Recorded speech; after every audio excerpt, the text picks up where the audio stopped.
Hi everybody, I'm Patrick Odolini, Chief Resilience Officer and Director of Earthquake Safety for the City and County of San Francisco. We're down here at the Epicenter, which is our pop-up collaborative space down in the South Market area of San Francisco, where we occupy a storefront where we can talk about earthquake policy and educate everybody in San Francisco, from the homeowner who's never done anything to their house to the most advanced structural engineer that we have working around here. And speaking of which, I'm actually joined by one of those engineers. I'm here joined by Kelly Cobean today, who's going to talk to us a little bit about soft story buildings that we see in San Francisco. How you doing, Kelly? Very well, thank you for having me here. Of course. So in front of us here we have a little bit of a model of a typical San Francisco soft story building. When I see this, a lot of times I think this is some of the most beautiful architecture that our city has. But a lot of people don't know that these are problematic buildings. Why don't you tell us a little bit about some of the risks that we see in these types of buildings? Soft stories in general we have seen as vulnerable in past earthquakes, including significant damage in both the Loma Prieta and the Northridge earthquake to this type of building and character of building. When we talk about the soft or weak story, what we're talking about is generally a ground story that has less wall or other bracing to resist the lateral forces or the horizontal forces that might be imposed by the earthquake. And so we're looking for something that is particularly weak or soft in this ground story. Now, this is a wonderful example of what some of the residential buildings that are soft stories in San Francisco look like. And the one thing that I would point out here is that the upper floors of this building have residential units. They have not only a fair amount of wall around the exterior of the building, but they also have very extensive walls in the interior around bedrooms and bathrooms and corridors and other things that provide an awful lot of bracing. So this has a significant amount of bracing in the upper stories and is significantly less vulnerable in those stories. Now, very often we get either a garage or storage or sometimes commercial occupancy in this ground story, and that very often not only has a whole lot less perimeter wall, but it often has little or no wall on the interior. That wall is your earthquake bracing, and so we see very significant bracing up in the top floor and very little bracing in the bottom. And so when the earthquake comes and hits, it tries to push that ground floor over, and there's very little to keep it from moving, from degrading, and eventually potentially going far enough that a collapse could occur. So we know they're vulnerable, and they're vulnerable because of the characteristics of this ground story. So Kelly, is this only a problem that we see in buildings in San Francisco? No, this is certainly a national problem, more acute in the western states and other states that have higher seismic hazard, but definitely throughout California, up into Oregon, Washington, and moving out east into other states.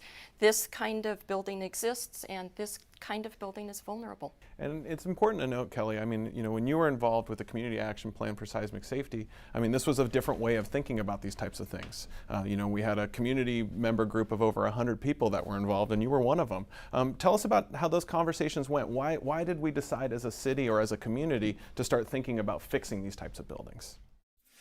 There were a lot of aspects that were considered well beyond just the engineering answer that these are vulnerable, and that effort brought in a lot of people from different aspects of the community that looked at the importance of these buildings to the housing stock and the possible ramifications of losing this housing in the case of an earthquake, the financial implications, the historic preservation implications, where, as you mentioned, these are very handsome looking buildings that are important to the appearance of the city and what makes the city of San Francisco something that tourists and people outside are interested in coming and visiting.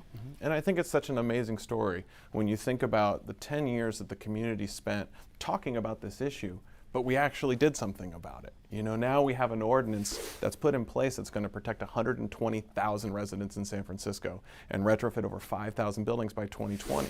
So I think, you know, I'd just love to say on behalf of everybody from the City and County of San Francisco, residents and employees, we want to say thank you for the work that you've done to help push this forward and help make people more aware of these issues.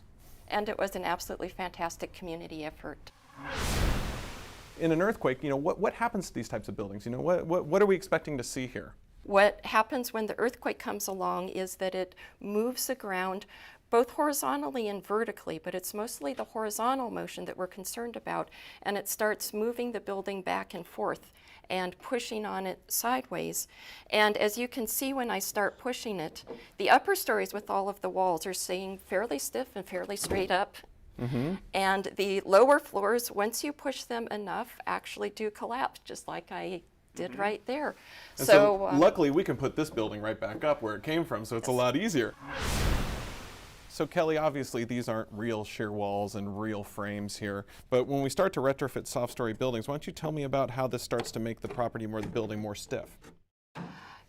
The easiest and most cost-effective type of bracing that you can put in is either to put in a brand new wall or potentially to go in and strengthen a wall that's already there where you don't need to have an opening.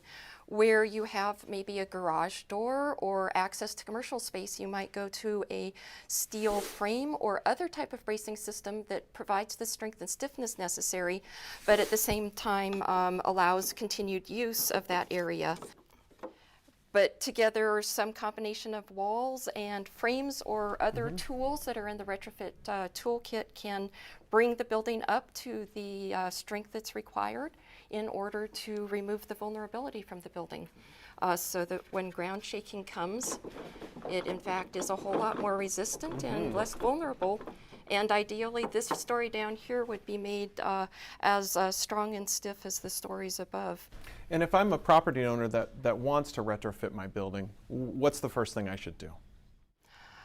The first thing that you should do is to find a professional that can come in and help you evaluate your building in order to, one, figure out that indeed it does need to be retrofitted, and two, give you some idea of what that retrofit might look like, and start evaluation and design to help you determine the retrofit required.